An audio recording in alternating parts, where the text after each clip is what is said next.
The price of a article increases by 20% every year. If the difference between the price at the end of third year and fourth year is इतना, then 40% of the price at the end of second year is. Question very very important question है आपके paper में। और ये जो सवाल पूछा गया है ना पेपर में, ऐसा ही सवाल आपका कंपाउंड इंटरेस्ट यानी चक्रवृद्धि ब्याज में पूछा जाता है कि यदि जो ब्याज का दर है वो 20% है और तीसरे और चौथे वर्ष के ब्याज का जो अंतर है वो इतना है, तीसरे वर्ष और चौथे वर्ष का अंतर दे रखा है, तो दूसरे वर्ष के अंत में यानी जो तुम्हारा अमाउंट रहा होगा उस पैसे का 40% कितना होगा ये हमें बताना है। उस पैसे का 40% कितना होने वाला है अब वो हमें बताना है। हमने कहा ठीक है यार बताएंगे, कोई दिक्कत की बात नहीं है। ये जो दिया गया है अंतर ये क्या है, दूसरे वर्ष और तीसरे वर्ष का अंतर है कि वस्तु की कीमत हर साल 20% से बढ़ जाती है यदि तीसरे और चौथे वर्ष की कीमतों में इतने का अंतर आ चुका है। तीसरे और चौथे वर्ष में कीमतों का अंतर आ चुका है। अब जब आप कंपाउंड इंटरेस्ट पढ़ेंगे तो आपको एक प्यारा सा कंसेप्ट वहाँ पढ़ना है, मुन्नी कंसेप्ट, ठीक है। और वहाँ पर जो है वो मुन्नी कंसेप्ट में हमें सीखना पड़ेगा काफ़ी सारी बातों को लेकर कि हम यहाँ कैसे करेंगे, क्या मतलब उसमें आपको बताया जाएगा पर्टिकुलरली कि हाँ इंक्रीज होता कैसे है। फिलहाल हम यहाँ पर अभी छोटी सी बात सीख सकते हैं, बाकी यूट्यूब पर भी अगर आप टाइप करोगे ना Munni concept by Aditya Ranjan sir तो वो आ जाएगा, वो आप सीख लोगे। अब असल में क्या होता है कि जैसे मानो हमारे पास एक तो होता है बेसिक फंडामेंटल, ठीक है। और बेसिक फंडामेंटल यहाँ पर क्या होता है कि जैसे मानिए 100 रुपये मेरे पास थे, ठीक है। यहाँ समझिएगा मैं बहुत शॉर्ट में आप लोगों को बता दूंगा। मान लीजिए मेरे पास 1000 रुपये या 10,000 रुपये हैं, ठीक है, या मेरे पास 100 रुपये ही हैं, मैं मान के चल रहा हूँ। और मेरे पास ऐसा है कि हर साल ये संख्या जो है, पैसा जो है वो 10% से बढ़ रहा है। यानी अगर आज 100 है तो एक साल के बाद 110 हो जाएगा, इसी का 10%, फिर उसके बाद इसमें 10% की और बढ़त, 110 का 10% 11 होता है, 11 और बढ़ा दो 121 हो जाना है। फिर ये 10% से बढ़ेगा, इसका 10% 12.1 है, इसमें जोड़ देंगे तो 133.1 हो जाएगा। इसका 10% 13.31 है, जोड़ देंगे तो 146.41 हो जाएगा, ठीक है। तो मैं एक एग्जांपल आपको लेके चल रहा हूँ कि जैसे देखो 100 रुपये था, एक साल के बाद इतना हो गया, 2 साल के बाद इतना हो गया, 3 साल के बाद इतना हो गया, 4 साल के बाद हमारा इतना हो गया। तो ये हो गया। अब अगर कल के दिन एग्जामिनर क्या करता है ना, यही बोलता है कि बताओ इन दोनों के बीच का अंतर क्या है, यानी यहाँ पर दूसरे और तीसरे साल के बीच का अंतर क्या है, या तीसरे और चौथे साल के बीच का अंतर क्या है। आसान रेट होता है तो पूरी दुनिया बता सकती है कि हाँ यार अंतर निकालते कैसे हैं। हम आपको थोड़ा सा उल्टा खिला रहे हैं। आप यहाँ पर देखिए तो जैसे पैसा जो है ये हमारा 10% से बढ़ गया। 10% से बढ़ने का मतलब क्या होता है, 10% का बढ़ने का मतलब होता है कि 10% का मतलब 1/10 है, यानी कोई संख्या 10 में 1 बढ़ गई, इसका मतलब यह अपने आप के 11/10 से मल्टीप्लाई हो गई। अगर आप देखोगे इसको 11/10 से मल्टीप्लाई करने पे ये आया है, इसको 11/10 से मल्टीप्लाई करने पे ये आया है, इसी तरीके से सारी संख्याएं अपनी 11/10 से मल्टीप्लाई हो जाती है। कंपाउंड इंटरेस्ट हो गया या ये जो इंक्रीज वाले क्वेश्चन हो गए, इनका फ़ायदा यहाँ ये होता है कि अगर पैसा हमारा 10% से बढ़ता चला जाता है तो हमारे ब्याज भी 10% से बढ़ते हैं। अब जैसे यहीं का ब्याज देख लो या डिफरेंस देख लो, तो इसका डिफरेंस हमारा कितने का है, 10 का है। इसका डिफरेंस हमारा कितने का है, 11 का है। यहाँ पर डिफरेंस हमारा कितने का है, 12.1 का है। यहाँ डिफरेंस हमारा कितने का है, 13.31 का है, ठीक है। तो जैसे इसको 11/10 से मल्टीप्लाई किया ये आया, इसको 11/10 से किया आया, वैसे ही करते चले गए तो आए।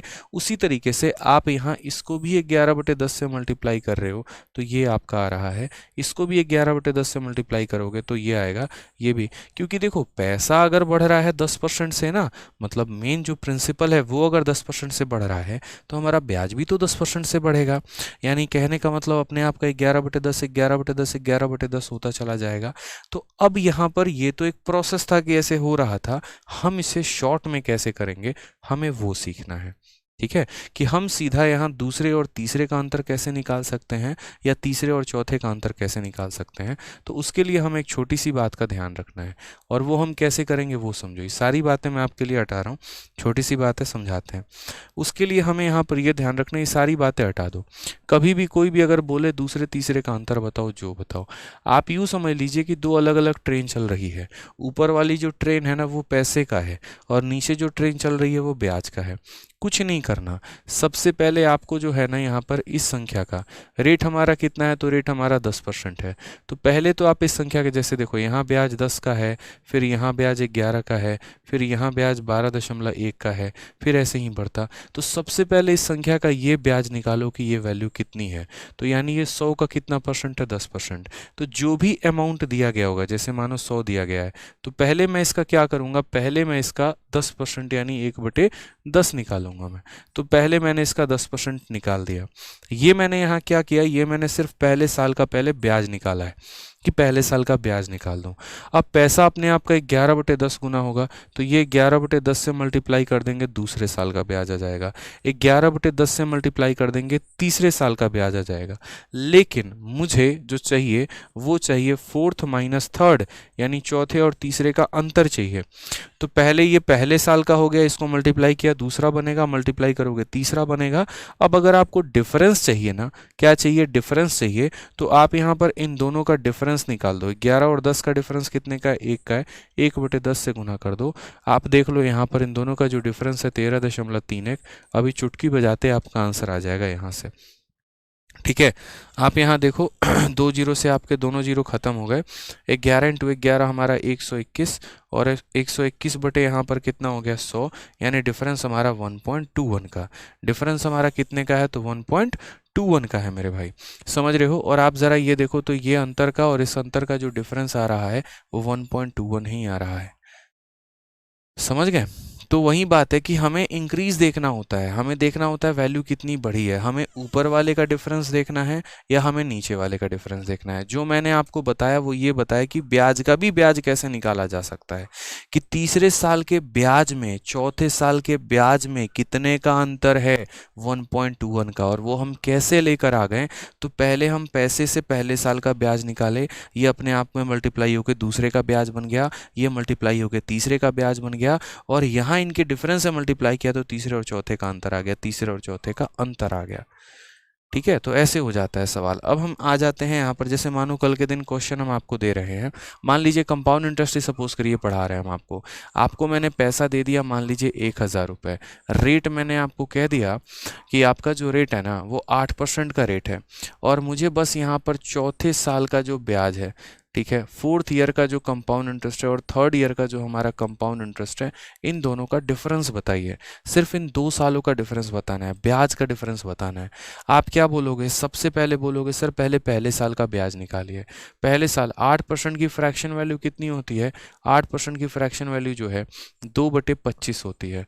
तो पहले आप यहाँ पैसा रखेंगे, ठीक है, यहाँ पर इसके बाद इसको 2/25 से मल्टीप्लाई करके पहले साल का ब्याज निकाल देंगे।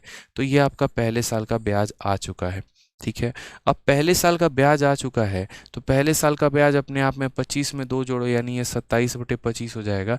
ये हमारा दूसरे साल का ब्याज होगा।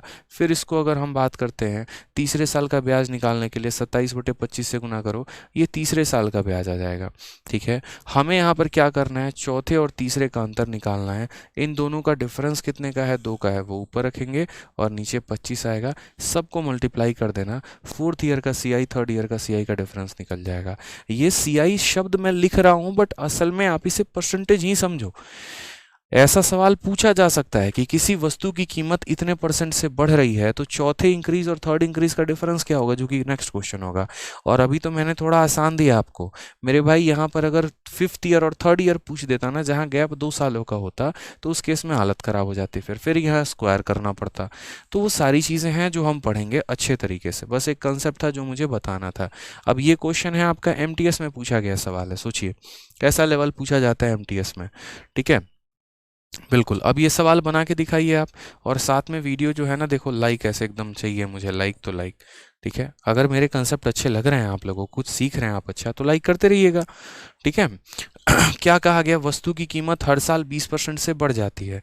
तीसरे और चौथे वर्ष की कीमत का देखो, तीसरे और चौथे वर्ष की कीमतों में इतने का अंतर है, हर साल बढ़ रही है और तीसरे और चौथे वर्ष की कीमतों में इतने का अंतर है। तो मैंने क्या कहा, ठीक है, मैंने यहाँ पर कहा कि मान लीजिए कि वस्तु की कीमत मेरी x थी, ठीक है, उसके बाद ये कीमत क्या हो गई होगी, कीमत हर साल 20% से बढ़ गई। 20% का फ्रैक्शन वैल्यू कितना होता है, 1/5, यानी 5 की कीमत कितनी हो गई, 6 हो जाएगी। तो ये हमारा पहले साल का कीमत है। एक साल के बाद ये कीमत कितना हो जाएगा, तो अपने आप का 6/5। फिर यहाँ 6/5 से गुना करेंगे तो ये 2 साल के बाद की कीमत। फिर यहाँ 6/5 से गुना करेंगे 3 साल के बाद की कीमत। क्वेश्चन में कहा गया तीसरे और चौथे वर्ष के कीमतों में इतने का अंतर है, ठीक है। जो कीमत में बढ़त है उसका नहीं बोला गया, कीमतों में कितने का अंतर है। तो इसको गुना किया दूसरे वर्ष की कीमत, फिर गुना किया तीसरे वर्ष की कीमत, फिर गुना किया गुना किया पहले वर्ष की कीमत, दूसरे की कीमत, तीसरे की कीमत। अब यहाँ पर क्या है, मुझे चौथे का और यहाँ पर तीसरे का अंतर चाहिए, डिफरेंस चाहिए। तो 6 में से 1 गया यानी 1/5, और ये वैल्यू हमारा कितना दिया गया है क्वेश्चन में, तो ये वैल्यू हमारा दिया गया है 259 पॉइंट, कितना हो जाएगा, 259.2 दिया गया है। समझ रहे हैं मेरी बातों को यहाँ पर आप, कि गुना किया दूसरे साल, पहले साल के अंत में कीमत कितनी होगी, दूसरे साल के अंत में कीमत कितनी होगी, तीसरे साल के अंत में कीमत कितनी होगी, और ये उनका डिफरेंस है, ठीक है, ये उनका डिफरेंस है। कुछ नहीं करिए, दशमलव यहाँ से हटाइए, नीचे आपका 10 आ जाना है, ठीक है। आराम से 5 से काट लो आप यहाँ पर 2 बार में और 2 से काटोगे तो आपका 1 2, ठीक है, और 9 और 6, 1296।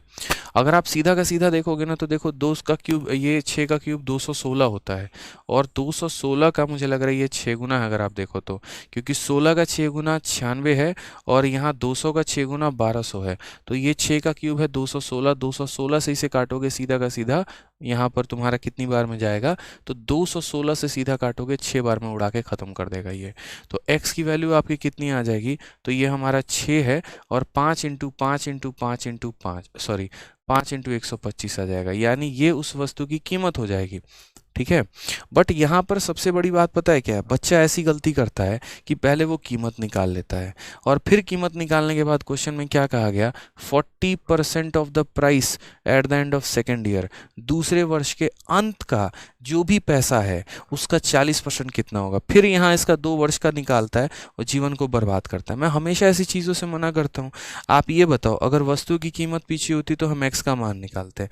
हमसे क्वेश्चन में क्या पूछा पता है आपको, ठीक है, सवाल देखा नहीं, कैलकुलेशन शुरू करते हैं। दूसरे वर्ष के अंत में कितनी कीमत होगी वो पूछा गया है, यानी देखो ये पैसा था, 1 साल के बाद इतना कीमत है, 2 साल के बाद, यानी ये अमाउंट निकालो, ये वैल्यू निकालो, ये वैल्यू, और इस वैल्यू का आपको कितना करना है, इस वैल्यू का 40% बताना है। पढ़ लीजिए अच्छे से कि दूसरे वर्ष के अंत में इसकी कीमत का 40%, तो ये 2 वर्षों का अंत है और इसी का 40% बताना है। तो मान लेते हैं कुछ पल के लिए ये वैल्यू हमारी k हो चुकी है, ठीक है, और k को यहाँ पर हम मल्टीप्लाई कर रहे हैं 6/5 से, तो हमारा वैल्यू आ जा रहा है कितना, 1296। कितना आ गया मेरे भाई, 1296 आ गया। तो सबसे पहले यहाँ अगर हम k की वैल्यू की बात करें, 6 से हम ही काट लेते हैं यार इसको, कितनी बार में जाएगा तुम्हारा, 6 से तुम्हारा कितना, ठीक है, 216 बार में जाएगा। फाइनली k की वैल्यू आ जाएगी 216 इंटू 5, ये हमारी k की वैल्यू आ चुकी है, यानी 2 साल के बाद का कीमत आ चुका है। और मुझे इस कीमत का कितना परसेंट चाहिए, 40%। 40% का मतलब हो गया मेरे भाई, इस कीमत देखो 40% का फ्रैक्शन वैल्यू 2/5 होता है, यानी इसका 2/5 काटोगे 216 का 2 गुना 432। Option number B for Baahubali correct answer आएगा, ठीक है। तो समझ गए आप यहाँ पे कि ये पैसा था, 1 साल के बाद कीमत, 2 साल के बाद कीमत, 3 साल के बाद कीमत, अंतर है दिया गया है। 2 साल के बाद जो कीमत रही होगी उसका 40%, यानी इस वैल्यू का 40%, इस पूरे को k मान लो, 6/5 इतना आ गया, k का मान इतना, उसका 40% ये हो गया। तो इसलिए हमने क्या लिखा, 40% ऑफ k, और ये बराबर हो जाएगा इसके, ठीक है। पेपर में यहाँ पर क्वेश्चन जो है बहुत बढ़िया तरीके से आते हैं, ध्यान रखना है। गया ज़माना मेरे भाई प्री का, जब प्री पढ़ना था तो पढ़ लिए, ठीक है। अब हमें थोड़े से मेंस लेवल के क्वेश्चंस करने हैं, अच्छे लेवल के क्वेश्चंस करने हैं। सीरीज़ अच्छी लगती है ना तो अपने दोस्तों को भी रेकमेंड